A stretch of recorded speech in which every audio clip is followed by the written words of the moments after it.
professora Ana Magnólia. O nosso tema de hoje, não vou nem dizer que é o último, porque a gente fica já com o coração partido, né? Mas é o último dessa etapa, né? Vamos assim dizer. O último dessa etapa. O tema de hoje é sobre clínica do trabalho e já passo para a professora Ana Magnólia para ela iniciar aí o seu trabalho. Pede só para o pessoal silenciar os microfones, porque a professora Ana Magnólia já está começando com a palestra dela, tá bom?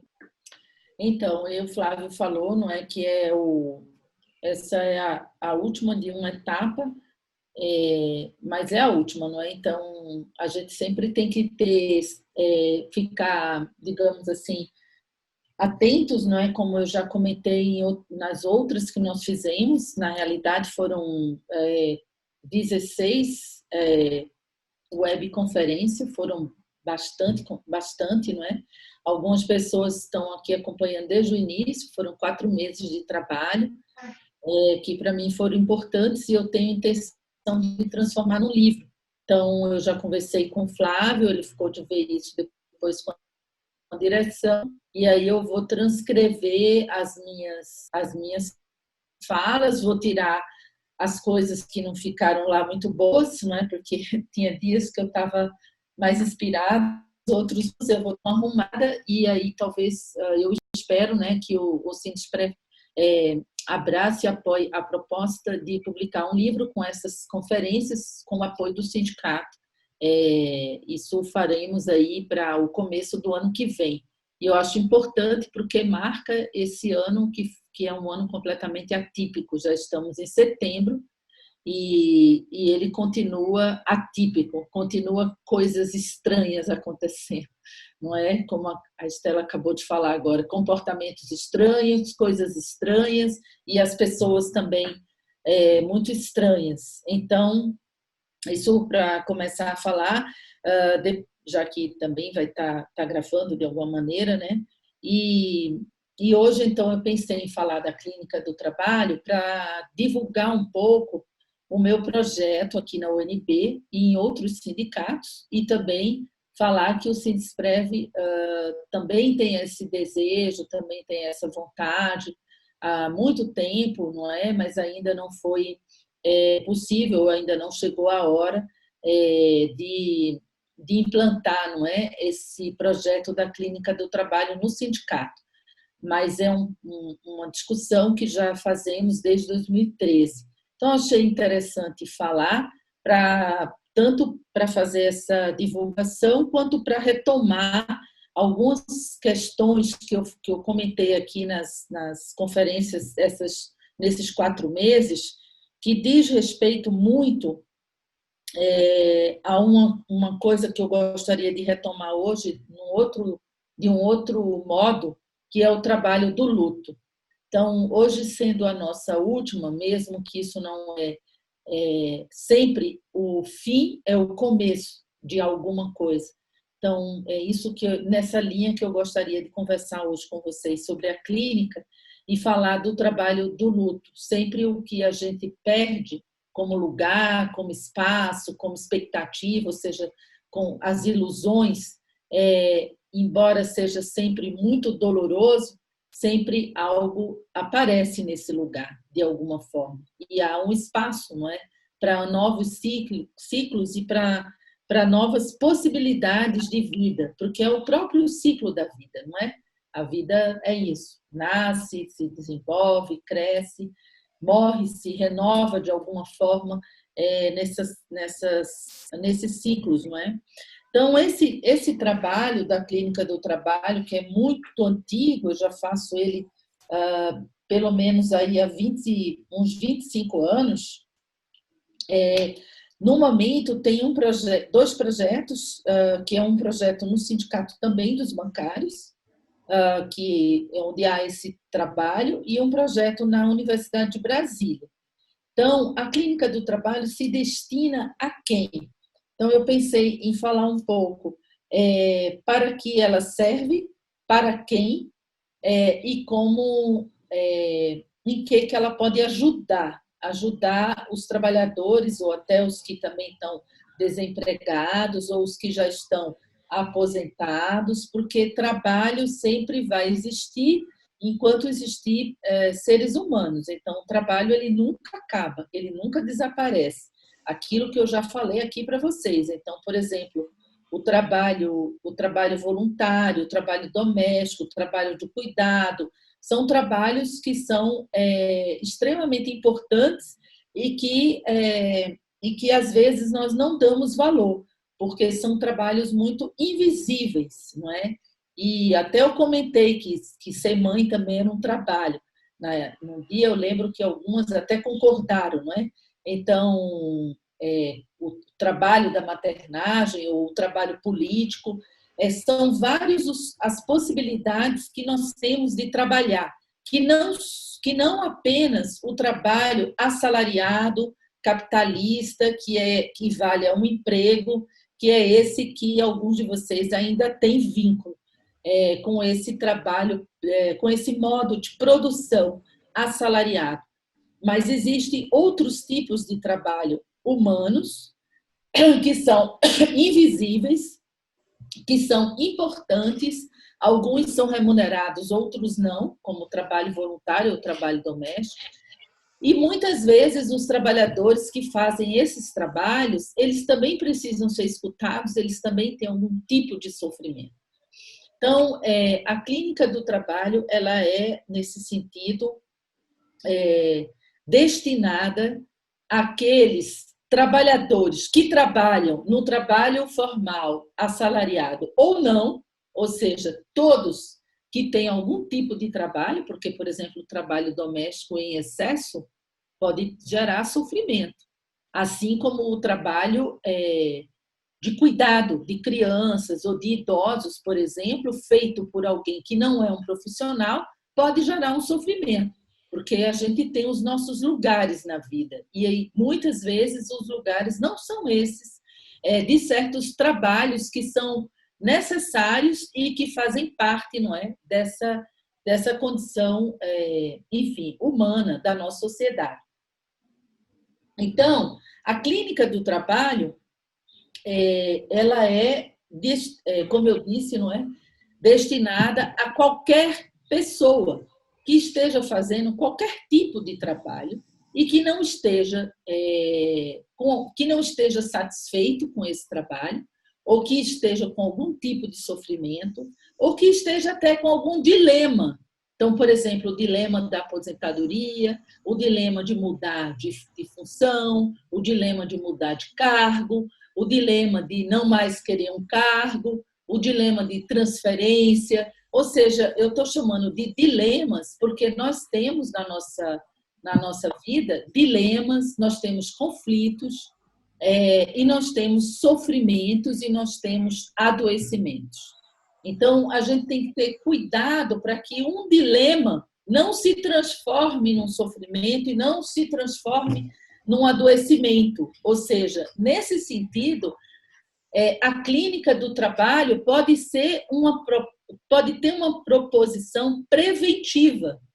Então, antes, a Estela já falou hoje de vários dilemas que ela está vivendo, ela comentou que vários colegas estão sentindo medo, estão inseguros, outros estão se comportando como fazendo uma negação da realidade. Esses elementos, se não forem logo tratados, eles podem se transformar em sofrimento e adoecimento no futuro. Adoecimento que pode ser até muito grave, como uma depressão, que vai ter então que se tomar remédio, etc. e tal. Então, a clínica do trabalho, ela é importante para fazer também a prevenção dos futuros problemas. Então, não é só um espaço de pessoas que estão doentes, mas de pessoas que têm conflitos, que têm dilemas e que querem ser escutados por um profissional para tentar encontrar saídas melhores, mais éticas, mais políticas, mais saudáveis para os seus dilemas e para os seus conflitos. Então, com isso, eu estou dizendo que a clínica do trabalho não é só para quem está doente, não é só para quem já adoeceu, é também mas ela pode ter esse caráter preventivo e pode, inclusive, ser feita dentro das empresas. Não é o caso do INSS, eu suponho. Se alguém da qualidade de vida falou que é o que temos para hoje, realmente essa pessoa não está preparada para desenvolver um trabalho de prevenção e promoção de saúde dentro desse espaço.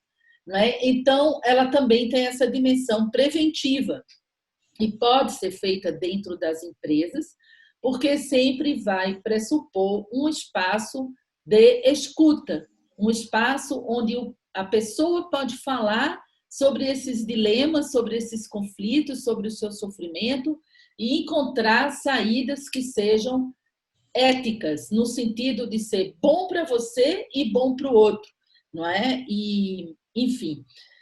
E aí, o que é que caracteriza mais esse sofrimento, como eu já falei no início, em outras conferências, mas o sofrimento ele é caracterizado por 3 dimensões, especificamente, que se algum de vocês que estão aqui, que estão acompanhando esse trabalho, esses 4 meses, ou conhecer outra pessoa que esteja vivendo de uma forma intensa, de uma forma grave, de uma forma insuportável e de uma forma intolerável, essas 3 coisas que eu vou falar agora, seria interessante indicar essa pessoa à clínica do trabalho, seja na UNB, que é onde eu posso oferecer para vocês, através do GEPSAT, do Grupo Saúde Trabalhador, seja no futuro no próprio sindicato, quando esse serviço existir.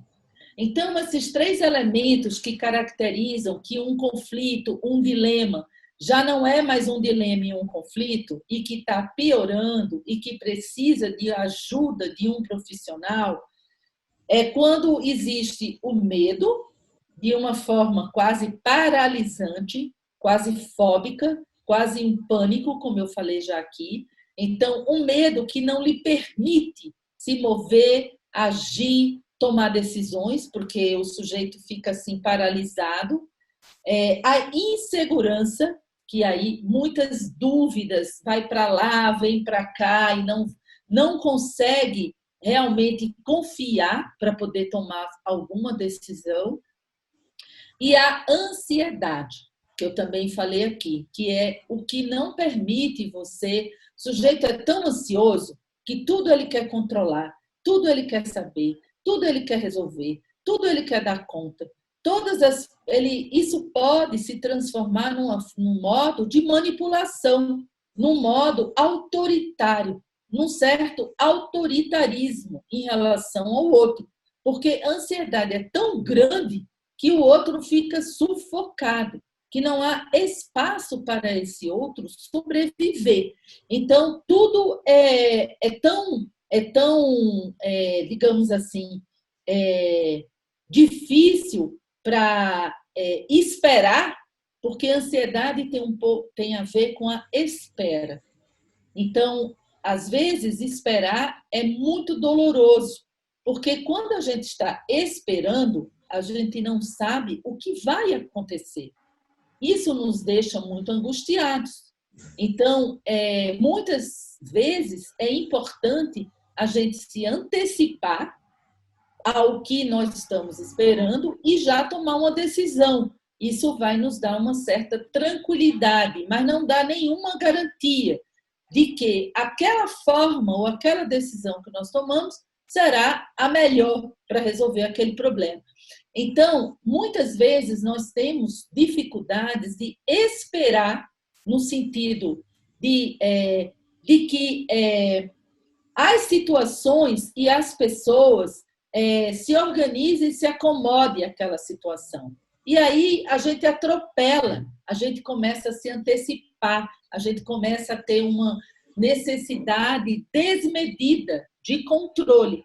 Então, esse sofrimento, que é razão pela qual qualquer trabalhador pode buscar a clínica do trabalho, qualquer um, os que trabalham com vínculo empregatício ou os que não têm esse vínculo, qualquer um que vive do seu trabalho, se está vivendo esse sofrimento em termos do medo, da ansiedade e da insegurança, que paralise, que não permita e ter clareza, enxergar a realidade como ela é, realmente essa pessoa precisa de uma escuta, precisa participar dessa clínica do trabalho.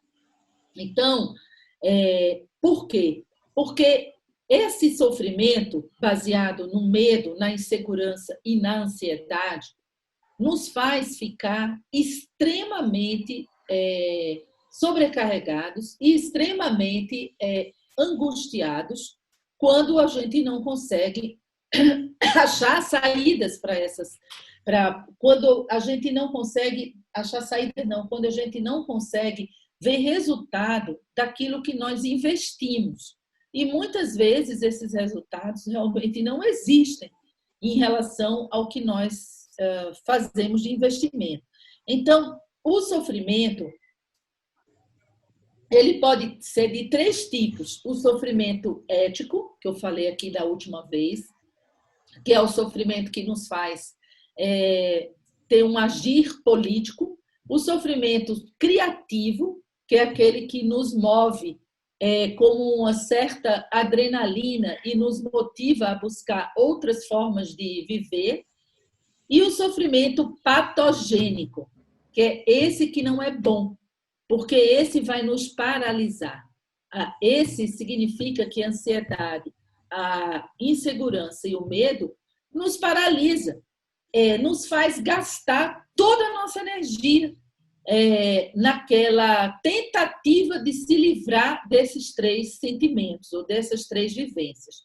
Então, a clínica do trabalho é um espaço de escuta que pode ser feita por profissionais formados, não formados no sentido de ser só psicólogo, também tem outros profissionais que podem fazer a clínica do trabalho, como assistente social, como, enfim, outras profissões, desde que se prepare, desde que tenha uma profissionalização, desde que estude, desde que invista, desde que tenha uma prática. Então, essa clínica do trabalho pode ser feita por um profissional que vai se preparar, que vai estudar, que vai fazer sua própria análise, que vai fazer estudos teóricos e que também vai, então, fazer uma prática e vai ter uma supervisão do seu trabalho. Quais são, então, esses objetivos dessa escuta, desse trabalho de escuta ou dessa clínica do trabalho? Antes disso, eu quero dizer que escutar é muito difícil. É uma das tarefas mais difíceis para nós, seres humanos. Porque quando a gente escuta, primeiro que a escuta envolve um risco. Nunca saberemos o que vamos escutar do outro. Então, muitas vezes é melhor nem abrir esse espaço de escuta, porque o que o outro vai dizer, nós podemos não saber o que vamos fazer com isso. Então, a escuta ela é sempre arriscada, porque o outro pode nos dizer algo que nós não esperávamos e que pode nos surpreender de tal forma que a gente fique boquiaberto, que a gente não tenha o que dizer, que a gente não tenha resposta, ou que a gente fique chocado, ou que a gente fique... ou seja, muito mais... O trabalho da escuta na clínica do trabalho, que é um trabalho e que envolve um profissional que vai fazer essa escuta, esse profissional é treinado. Então, ele vai saber como receber esses conteúdos, essas demandas. Ele é preparado para isso. Mas, quando nós não somos profissionais de escuta, digamos assim, nós não estamos preparados para enfrentar esses riscos que tem toda a escuta. Então, e mesmo aqueles que são treinados, às vezes tem muitas surpresas. E aí, nesse sentido, nas empresas, então, não existe muito trabalho de escuta, porque o trabalho de escuta requer tempo cronológico, inclusive. Eu tenho que me sentar e escutar o que o outro tem a dizer. E saber ou dizer algo que eu vou fazer com aquilo que eu escutei. Então, é muito diferente falar e escutar de dizer e ouvir.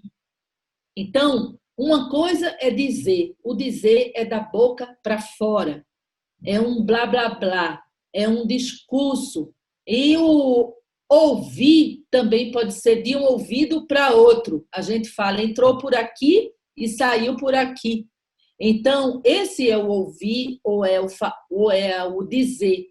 O trabalho de escuta, que envolve uma formação profissional, mas que muitas pessoas têm a sensibilidade ou têm uma preparação para fazer essa escuta de forma genuína, autêntica, natural, mas não são todas as pessoas, menos ainda nessa sociedade que nós estamos hoje, acelerada, virtual, fast food, da esteira de produção nos nossos pés. Quantas pessoas já olharam para vocês e realmente, quando pergunta está tudo bem, espera realmente uma resposta para você dizer não, não está tudo bem. E você escutar o que é que de fato não está bem. Ou seja, nós não temos preparo, nós seres humanos, de uma forma geral, para escutar o outro, porque isso é muito trabalhoso, é um trabalho enorme. Então, a gente muitas vezes somente ouve, entra por aqui, sai por aqui, ou somente diz da boca para fora. Porque falar significa falar do que sente, falar do que vivencia, falar dos afetos, das emoções. Não é algo simplesmente cognitivo, não é assim só um discurso. Então, o falar dá muito trabalho, porque para a gente falar de nós mesmos, nós temos que nos conhecer, nós temos que admitir e assumir as nossas falhas, os nossos defeitos, as nossas incompetências, os nossos vazios, os nossos não saberes. E é muito bom não saber, é muito bom tudo não ter sentido, porque isso é que permite construir um novo laço, não é? Seja em qualquer que seja a relação. Então, falar é extremamente trabalhoso. O que a gente vê muito por aí é um blá, blá, blá sem fim. Um discurso sem fim, ou seja, é um dizer por dizer, sem nenhum efeito, no sentido de que não tem afeto, não tem afetação. Então, esse falar é muito trabalhoso, porque falar requer um trabalho de reflexão, requer um trabalho de se conhecer e requer um trabalho de ter esse conhecimento, muitas vezes, requer esse trabalho clínico, porque não é fácil nos conhecermos, não é fácil falar de nós mesmos, porque falar de nós mesmos é aceitar as nossas cicatrizes narcísicas, que nós não somos as suas majestades, os bebês, que nós não somos o centro do mundo ou do universo, mas que existem limites. Então, e que existe um outro que precisa, não é, ser considerado nesse laço. Então, é muito trabalhoso falar. E, às vezes, a gente escolhe calar. Ou, às vezes, a gente escolhe o blá, blá, blá, para fazer de conta que está falando. Assim como escutar é muito trabalhoso, porque escutar envolve um desejo genuíno pelo que aquele outro diz, pelo que o outro sente. E exige de nós aceitar que nós não temos a solução para o problema daquele que vai nos falar e que nós vamos escutar. Então, quando a gente escuta, a gente sempre tem uma forte tendência a trazer uma solução para aquilo que a pessoa está nos falando, sendo que nós não temos esse poder. Então, às vezes, escutar é sofrido porque nós achamos que nós devemos ajudar e resolver o que está sendo dito pelo outro. E, às vezes, o outro quer apenas se expressar, quer apenas falar, quer apenas ter alguém que escute, para não ficar no vácuo. Alguém que escute você, que não necessariamente vai lhe dizer o que fazer, ou vai trazer uma solução. Mas é muito angustiante para nós escutar de uma forma castrada, ou seja, com limite. Limite de que escutei, mas eu não tenho como ajudar, eu não tenho como fazer. São as questões ligadas à vida, ao real, ao que é possível e ao que não é possível. E muitas vezes nós ficamos nesse lugar de Sua Majestade o Bebê, ou de um lugar muito narcisista, muito onipotente, e isso nos faz sofrer muito.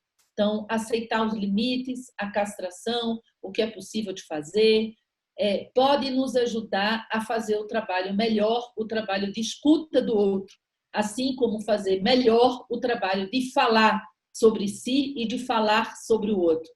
E aí a clínica do trabalho envolve esse trabalho profissional de escuta, por um profissional que está preparado, treinado para fazer essa escuta e para falar com algo que vai ser importante para a tradução daquilo que ele escutou, do sofrimento do outro. Tá? Então, a clínica do trabalho é esse trabalho de escuta, de um que fala e o outro escuta. E esse trabalho é feito por um profissional e ele é muito importante para nos ajudar, qualquer um de nós, a lidar melhor com os nossos sofrimentos, sem culpa, sem vergonha, sem constrangimento, porque tem situações na vida que são sofridas mesmo, e é a vida. Então, é sofrer por essas situações, mas não se paralisar diante desse sofrimento, ou diante do medo, ou diante da insegurança, ou diante da ansiedade. Então, e às vezes a gente precisa da ajuda desse profissional para não entrar nessa paralisação.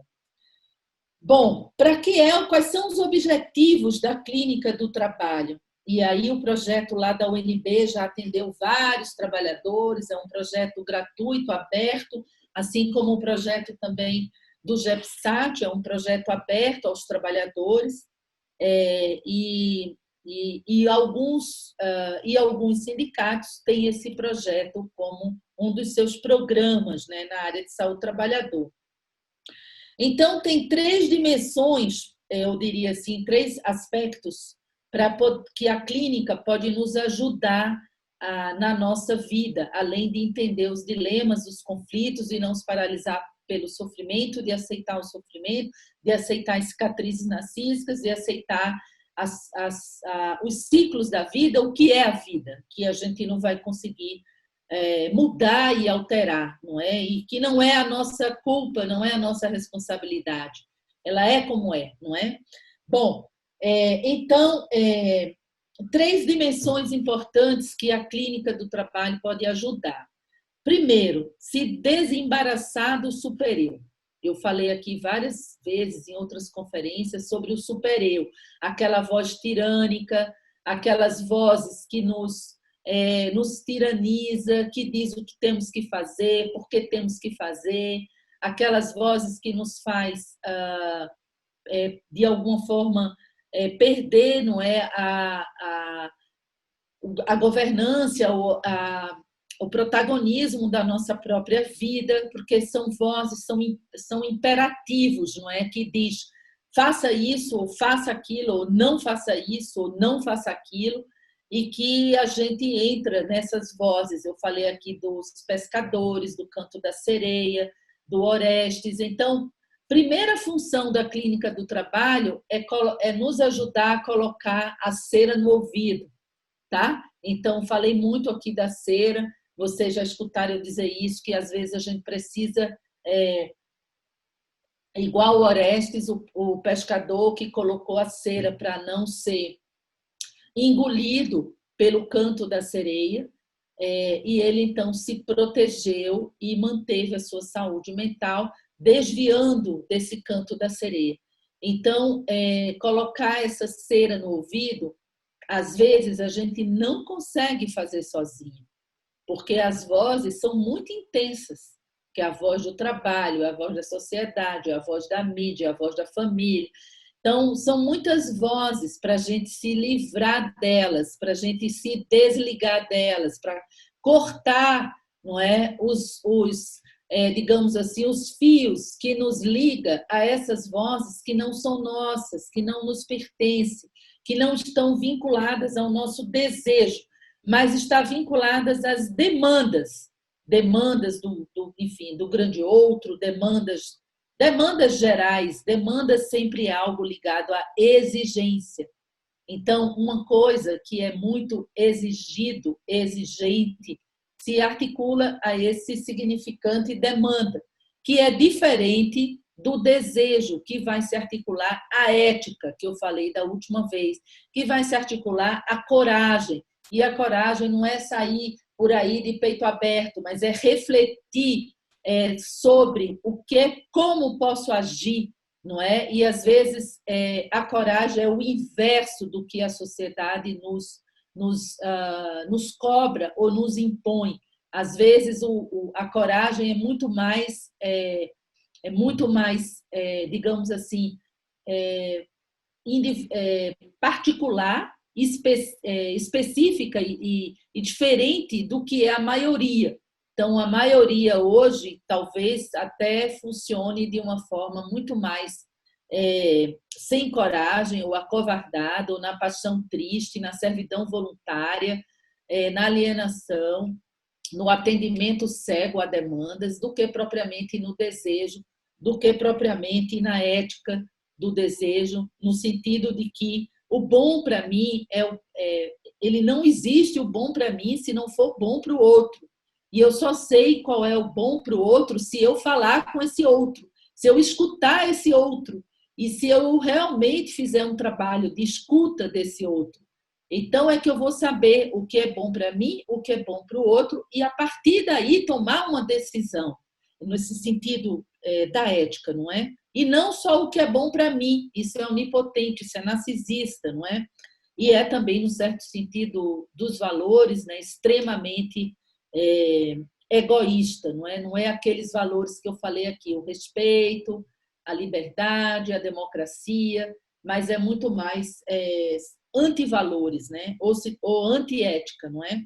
Então, são três coisas que a clínica, três possibilidades políticas, potência, que a clínica do trabalho, ou a gente fazer, se submeter a um trabalho de escuta, pode nos ajudar. Primeiro, desembaraçar do superior, desembaraçar das vozes tirânicas e criar a nossa própria singularidade no discurso, que não significa ser intransigente, egocêntrico, não é? Então, esse papo de dizer, eu vou fazer isso porque é o que eu quero, é o melhor para mim, são vontades, são quereres que diz muito mais respeito ao ego, no sentido egocêntrico, e não ao que a psicanálise vai falar de desejo, do inconsciente, de outros elementos que estão envolvidos nas nossas escolhas e nas nossas condutas como humanos, não é? Então, a primeira é desembaraçar das vozes. Então, traduzindo, um trabalho clínico pode nos ajudar a colocar cera no ouvido. Então, quem estiver precisando colocar cera no ouvido, porque está muito contaminado com essas vozes e com esse canto da sereia, um trabalho clínico pode ajudar enormemente. Segundo, a segunda possibilidade que essa clínica nos dá é exatamente fazer o trabalho de luto, de superação daquilo que já não é mais, daquilo que se perdeu, que não significa que o que se perdeu que deixou de existir. Eu falei já isso aqui. Então, o trabalho de luto é ver que aquilo que foi perdido, ele pode assumir uma outra característica, uma outra essência, uma outra roupagem. Tá? Então, o trabalho do luto é como o trabalho da reciclagem do lixo. Então, quando a gente recicla papel, quando a gente recicla, enfim, papel e outros materiais que são recicláveis, aquele material não deixou de ser papel. Ele continua sendo papel, mas ele não é mais o mesmo papel que ele era antes da reciclagem. Ele assume um outro lugar, porque se a gente não for capaz de fazer esse luto, do ponto de vista clínico, e se a gente não consegue fazer sozinha, o trabalho clínico vai ajudar, nós vamos ficar na melancolia, nós vamos ficar numa ansiedade neurótica de tentar resgatar o papel que não existe mais, porque ele não tem mais uso, porque ele não tem mais função. Então, dando o exemplo da reciclagem. Então, se a gente pega um papel totalmente riscado, como esse aqui, não é? E ele perde a função inicial dele, ou ele perde uma certa utilidade, e ele vai precisar, quando ele é reciclado, ele vai virar um outro papel, que vai ter outro uso para fazer o embrulho de presente ou para fazer papel de carta, mas o que ele era, ele não é mais. Se a gente não desapegar e não fizer o luto disso que não é mais, porque assim é a vida, são ciclos, é o que é possível, nós vamos ficar apegadas ao que era esse papel e não vamos conseguir fazer o luto e reciclar para pensar em novas possibilidades ou novas formas, não é, de fazer uso ou de se relacionar com esse material que foi necessário ser reciclado, porque ele não, senão ele ia ser jogado. 6 horas já, né? 6h10. Então, esse trabalho de luto, essa reciclagem que precisamos fazer de tudo, reciclagem das relações, reciclagem dos nossos papéis sociais, reciclagem das nossas funções no trabalho. Alternativa, né? Flávio, está ligado seu microfone. Reciclagem de objetos, reciclagem de pessoas, de lugares, o luto, não é, de situações, ele é fundamental para que a gente possa construir novas possibilidades de vida, de existência de laços, senão não vão existir essas possibilidades, nós vamos ficar machucando aquela coisa, pisando, lembrei agora da uva, né, para fazer o vinho, pisando naquela uva num processo de repetição, de ruminação e de blá, blá, blá, que não vai nos possibilitar ter o vinho, não vai nos possibilitar ter o perfume, ter o que vai ser produzido com aquilo que não era mais e que agora vai ter que ser repensado para ser uma outra coisa. Não é? Então, o trabalho de luto, a clínica do trabalho, pode ajudar nesse trabalho de luto do trabalhador que quer remanejamento de cargo, que quer se aposentar, o trabalhador que já ficou doente, o que ainda não adoeceu e que está nesse momento de, enfim, de vivendo dilemas e conflitos. E o terceiro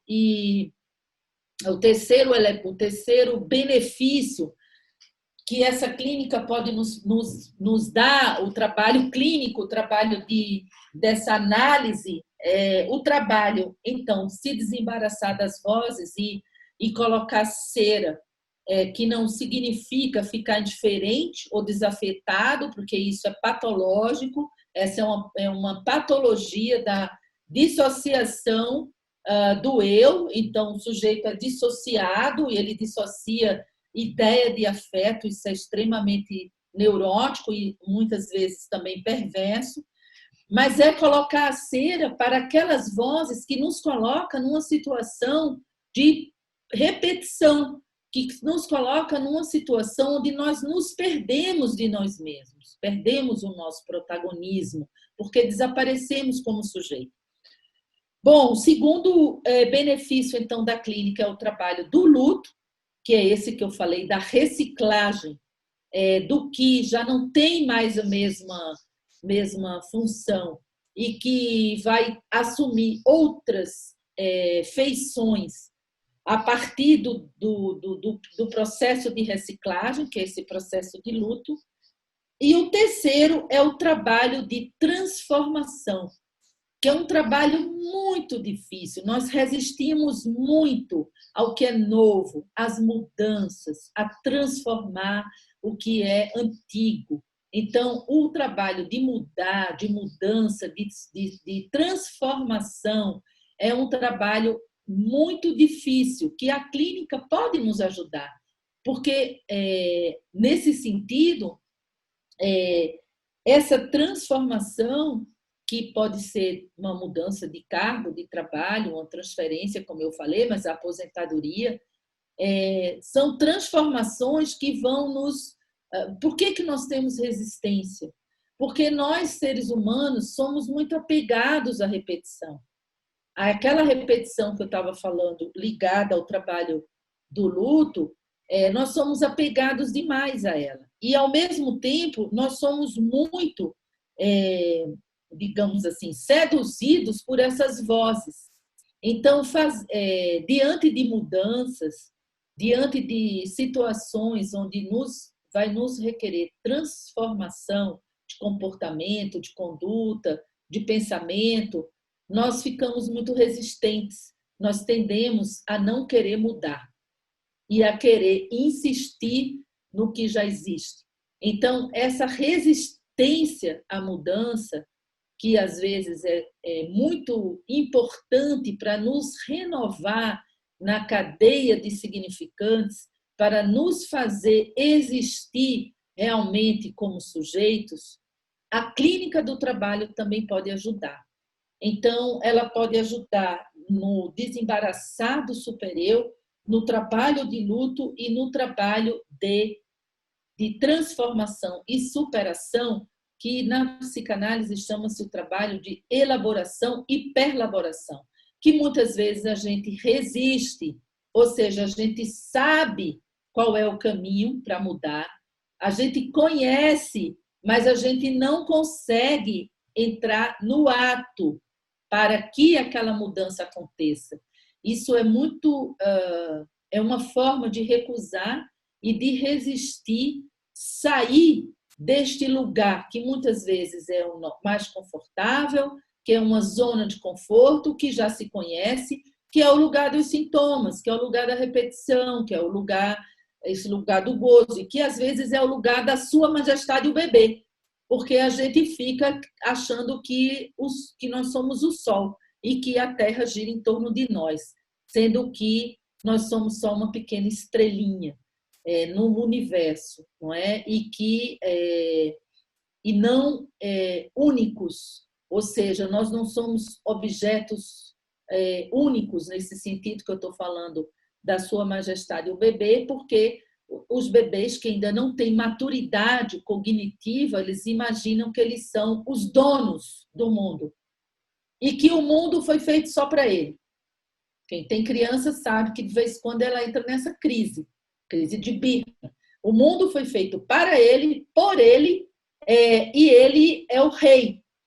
E o mundo é dele, e ele é o dono do mundo. E esse lugar é muito bom, é confortável, até porque ele não vai ter responsabilidades, porque ele vai estar cheio de escravos ao redor dele. Ou seja, dos que vão manter ele sentado nessa cadeira de rei. Isso acontece com todos nós que fomos bebês um dia. Só que quando nós nos tornamos adultos, nós precisamos sair desse lugar, desapegar desse lugar. E aí aceitar que a vida tem limite, que existem outras pessoas, que nós não somos o dono de nós, nem da razão, nem do mundo, menos ainda do outro. Que nós somos pessoas que estamos aí para tentar transformar e superar e continuar vivendo como é possível. Então, essa possibilidade de existir dessa maneira, como eu acabei agora de nomear, é um dos benefícios da clínica do trabalho. Então, eu posso depois passar para vocês o e-mail do projeto da UNB, do projeto do GEPSAT, para que quem precisar, quem se sentir nessa vivência que eu comentei de sofrimento patogênico, quem está precisando se libertar, não é, das vozes, se libertar do trabalho, dos lutos, das perdas, quem está precisando se libertar das vozes, das perdas e do seu narcisismo infantil, pode buscar esse projeto e pode também, acho que talvez algum momento, né, o sindicato também talvez ofereça esse trabalho. Por enquanto, pode procurar o projeto da UNB, falando para poder receber ou ser submetido a essa experiência da clínica do trabalho, que é se submeter a um trabalho de falar e a um trabalho de escutar. Ser escutado, falar é um trabalho.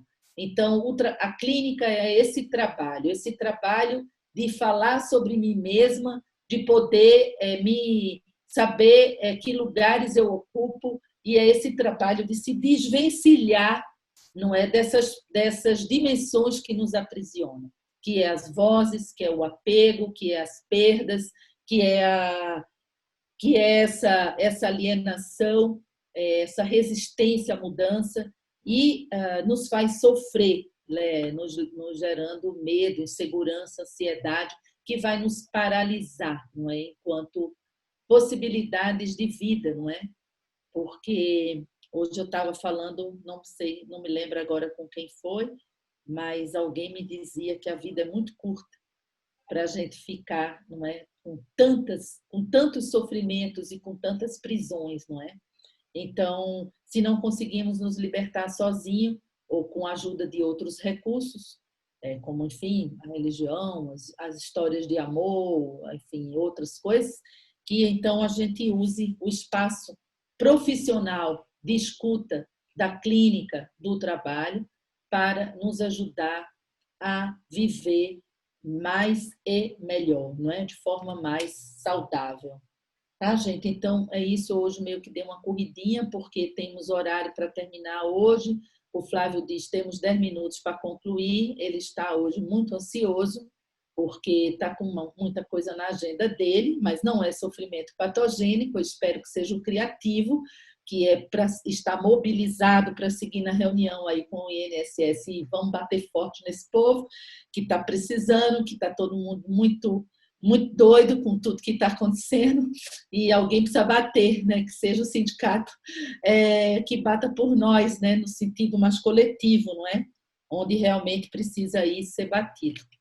Pronto, eu não sei se alguém quer dizer alguma coisa, um comentário. A Sol agora que se sentou, estava no carro, dirigindo, de máscara, uma loucura total também, com pressa, correndo, mas estava escutando, né? Como sempre, audiência firme e forte de alguns colegas, não é? Da Albertina, da Estela, não é? Da Sol, da Marinete, da Eline, não é?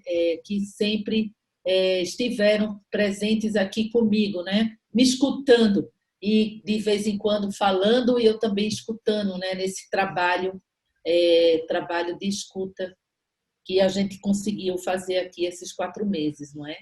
Então, não sei se alguém quer perguntar alguma coisa. Eu tenho 2 questões. Eu também. E rápido, porque o Flávio está assim.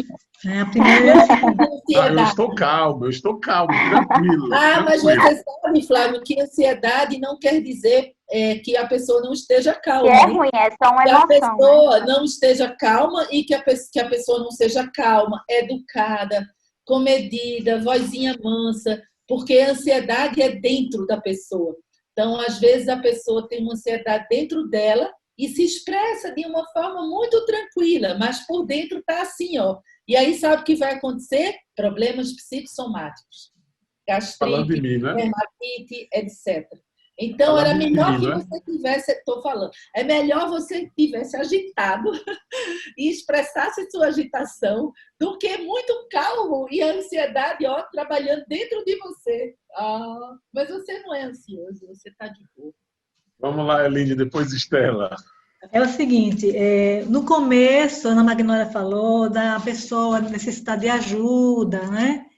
Aí a minha pergunta é, como é que a gente faz quando a gente verifica que a pessoa precisa de ajuda e a pessoa diz que não precisa de ajuda, que não precisa, que não acredita, não ajuda profissional, né? Que não quer, não ajuda. Como é que a gente pode proceder numa situação dessa? Essa é a primeira pergunta. E a segunda, como é que é o reizinho quando é gêmeo? Quando é o Essa coisa do quê? rei, da criança rei. Quando é que essa criança é gêmea? Eu sou gêmea. Como é que fica? 2 reis. Desculpa pela cadeira, né? Essa é muito boa pergunta, Só isso. muito boa. Cada um, em situações de gêmeos, eu tenho sobrinhos gêmeos também. Eu já digo a você que cada um terá o seu próprio reinado. Não vai fazer diferença se tiver 10 irmãos, se tiver 2, se for gêmeos, porque cada bebê, cada recém-nascido, cada criança, vai ter esse seu próprio reinado, é próprio de cada um. E cada um vai viver esse reinado, evidentemente, de acordo com a história de vida que ele está inserido. Um teatro, vamos chamar assim, o teatro infantil, qual é o palco que ele tem, quais são esses atores que estão atuando com ele, e mesmo que seja gêmeos, cada um vai ter o seu reinado individual. Bom, mas foi boa essa pergunta, deu para a gente rir um pouquinho. Como convencer os neuróticos ou perversos ou normopatas ou os que estão adoecendo as pessoas a procurar tratamento? É um desafio, viu, Eline?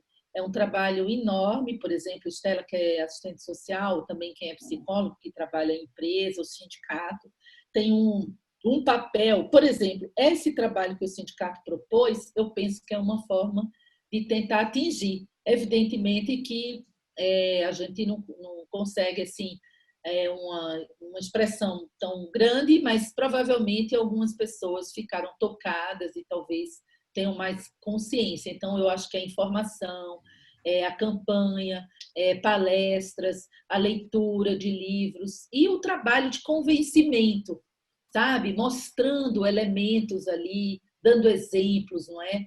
Do que realmente está sendo. Mas esse trabalho de convencimento também é um trabalho profissional, de convencer o outro ao tratamento. Por isso que, às vezes, você até só com um profissional consegue esse convencimento, porque santo de casa não faz milagre no sentido, se for alguém da família, é muito complexo, viu, Aline? Se for alguém do trabalho, um colega de trabalho, você pode conseguir através desses instrumentos que eu ofereci aqui, falando, escutando a pessoa, se preocupando com ela, tendo uma ocupação com ela. Pode também pedir ajuda do RH ou do sindicato para fazer esse trabalho de convencimento, se houver pessoas preparadas profissionalmente. Quando é na família, casos muito graves que eu pensei que não é do trabalho, por exemplo, caso de uso abusivo de drogas, caso de alcoolismo, casos de violência doméstica, casos mesmo de sociopatia, vícios com jogo, coisas muito, muito, muito graves, realmente precisa de uma equipe quase multiprofissional para tentar mostrar para essa pessoa que ela precisa de tratamento. Então, no caso, não era nesse nível que você queria perguntar, a família precisa procurar um profissional, alguém da família, vai ser atendido pelo profissional para que o profissional oriente essa pessoa a como convencer aquele que está na depressão ou que está com um vício de algum tipo, como jogar, ou que está com algum tipo de comportamento normopata ou sociopata, a buscar o tratamento. Então, eu recomendo que, se for no nível familiar, que não era o escopo assim diretamente do nosso trabalho aqui, já eu teria que falar outras coisas, seria outras temáticas nas minhas palestras, mas eu recomendo isso, viu, Eline? Se alguém tiver com alguma pessoa, mas que não seja um colega de trabalho, que não seja você o profissional que vai fazer isso, e que seja realmente um membro da família, o fato de você estar envolvido, toda família tem um sintoma, e todo o problema de uma família é problema de todos, não é só de um. né? Existe ali uma dinâmica, mas a gente escolhe os bodes expiatórios às vezes, né? Então, eu recomendo que aquele que está um pouco mais lúcido busque a ajuda de um profissional para buscar orientação, tá? E, Estela, nós temos Estela e Solange. 2 minutos. Eu vou responder rápido. Fazer um bloco Sol, né? Para não responder uma a uma. Faça o bloco. Estela, depois Sol. Eu só queria, assim, agradecer e dizer, professora, a senhora deixou no último dia para falar tanta coisa boa, porque eu fiquei, assim, a senhora foi falando, tantas coisas me vieram à mente. E dizer que esses meses que a gente passou aqui com a senhora foram muito importantes, porque eu já sabia que fazer terapia e conversar com psicólogo, discutir temáticas voltadas para esse tema e relacionadas ao trabalho, já eram importantes, assim. Eline não quis dizer, mas eu vou falar dela. Ela é um exemplo vivo de quem consegue olhar para dentro de si, ver que está com uma dificuldade, buscar ajuda e resolver com uma terapia. Eline passou, eu vou dizer porque ela diz isso a todo mundo, né, Eline? Posso, né? Me autoriza, né, amiga? Autoriza. Pronto. Eline, ela foi assistente social, né? Agora aposentada, mas eu trabalhei junto com ela há muitos anos. Uma excelente profissional, dedicada, comprometida e sofrendo porque não aguentava mais ir para o INSS.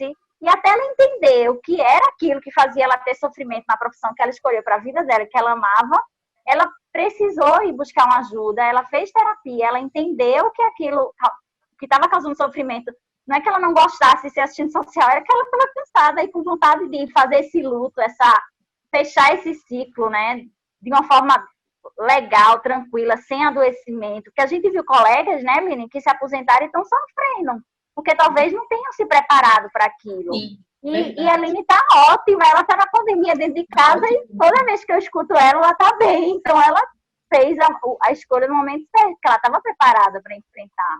E aí a senhora falou do rei, da criança que é rei, que cresce. Tem muita gente birrenta que parece uma criança, né?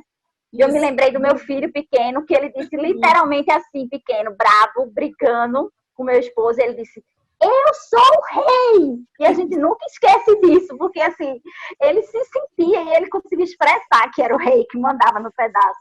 Então foi muito legal esse momento. Eu já estou esperando pelo livro e por outros momentos assim, eu lhe agradeço. E realmente fazer terapia. Às vezes, quando a gente não quer procurar amigos, e a gente não quer procurar o terapeuta de cara, conversar com amigos é uma boa terapia também. Ajuda. Amigoterapia. Amigoterapia, Mas, às vezes, o amigo também precisa falar. Aí, ele, às vezes, consegue ajudar naquilo que a gente está sofrendo. Então, ajuda profissional. Mas não nos deles, Solange, né? No sofrimento deles. Solange, Eita, ó o Flávio cortando a gente. Tchau, obrigada. Obrigada, eu vou sentir saudade de você e eu também vou sentir saudade de vocês todas. Solange, com certeza. Solange, com você a palavra, Solange. Liga o microfone, Solange. A motorista, hoje está maquiada. Está faltando ligar. Oi. Pronto, agora. Pronto. Assim, não é sociopata, nem normopata, nem outras. É sobre, particularmente a mim. Quando você identifica em você e você não quer aceitar mais essa ajuda, como é que a gente procede para dar esse pontapé? Porque são as dúvidas da aposentadoria, são as dúvidas do trabalho, são as dúvidas e tantas dúvidas assim. Como é que a gente tem conhecimento da coisa, sabe, e não consegue acho que tocar Pois é, acho que realmente essa talvez um pouco do que eu falava, dessa resistência à mudança que é natural de todos nós seres humanos. Então, talvez fosse o caso de procurar realmente um outro tipo de clínica. Essa clínica do trabalho que eu estou falando pode ser interessante. Então, você pode mudar de, digamos assim, de linha, porque a psicoterapia, ou o psicólogo, ou psiquiatra, tem muitas linhas diferentes. Então, você pode ir para essa linha mais da psicanálise, que é essa que eu estou aqui apresentando para vocês, que é diferente da psiquiatria, da psicologia. Pode ir para a clínica do trabalho, ou seja, fazer algo, essa abordagem de uma outra forma. E aí, talvez você consiga o empurrãozinho para tomar as decisões que está faltando, entendeu? Então, eu recomendo isso, se você quiser participar, você pode me escrever ou pode pedir para o Flávio o meu contato, me passar um e-mail e eu posso te encaminhar para esse projeto aqui da UNB. É online, porque é longe e também a pandemia, mas é diferente. Vai ser mais ou menos desse jeito que eu trouxe aqui, com esses conteúdos. Porque eu quero sim. É outra abordagem, sabe, Sol? Porque a gente cansa, às vezes, de umas abordagens de uns psicólogos que é a mesma coisa ali no nosso ouvido. Então, o psiquiatra, que é muito assim, duro, muito distante, e eu penso que uma abordagem diferente da psicanálise você poderia fazer. Esse projeto estava acontecendo no sindicato, não vai mais acontecer, mas você pode procurar o projeto da UNB.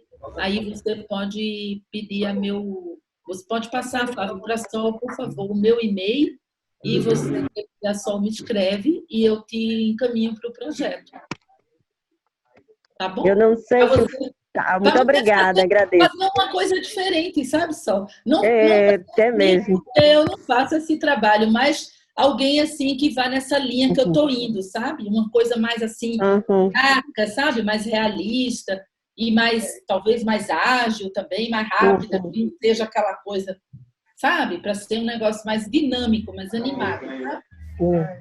Eu não sei se Flávio vai me pedir como diretora para agradecer, mas eu já me antecipo.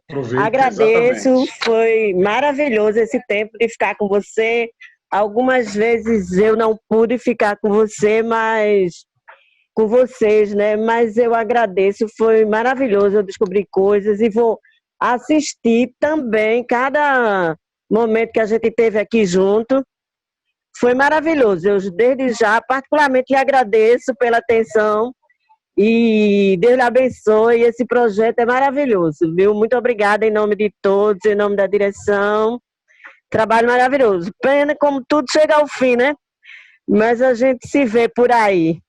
Isso. Tchau, fica com Deus. Também. Obrigada. Eu espero que a gente se encontre em outros fóruns de discussão, quem sabe. Com certeza. Em breve. Tá bom? Então é isso. Podemos concluir, Flávio, no horário que você estava ansioso para tal. Tá certo. Eu não estava ansioso. O nosso coordenador geral em exercício também, Nineu Messias, pediu para transmitir a você, não é, o agradecimento, né, pela conclusão desta etapa, né, mais um trabalho, né, que a gente fez em parceria com a Ana Magnoli e a equipe, e que a direção do sindicato vai estar discutindo aí possibilidades de a gente dar continuidade né, neste formato, em outro formato, de repente a gente conseguir implantar a clínica do trabalho. É uma coisa que a gente vai amadurecer aí nos próximos dias e espero que em breve a gente possa estar aí noticiando para a categoria, depois que a direção decidir, não outras formas de continuidade desse trabalho, né, de parceria com a professora Ana Magnólia e a equipe dela. Tá bom? Então, agradecer a todos e todas também. Gratidão! Gratidão. Abraço. Obrigada. Gratidão mesmo. Deus quiser. Eu vou passar para a professora, por conta da produção do livro, o link de todas as palestras. E aí eu vou aproveitar também no nosso site, redes sociais, fazer um cardzinho, uma coisa, colocando todas os 16 temas e os 16 links, para quem quiser, vale a pena ver de novo. Isso, vale a pena ver de novo. Com certeza. Vale a pena ver de novo. Aí a gente manda os temas, 16 temas, 16 links. E aí eu quero vocês também poderão fazer um livro, tá, gente? Eu vou organizar um livro, ver se o sindicato ajuda aí, a gente publica, quem sabe em breve fazemos um lançamento aí em Recife presencial ano que vem do livro, não é? Aí a gente se vê, toma um café, né? Come uma tapioca. Muito obrigada e se precisar de alguma coisa, pode então pedir meu contato para o Flávio, tá bem? Boa noite a todas e todos. Tchau. Tchau.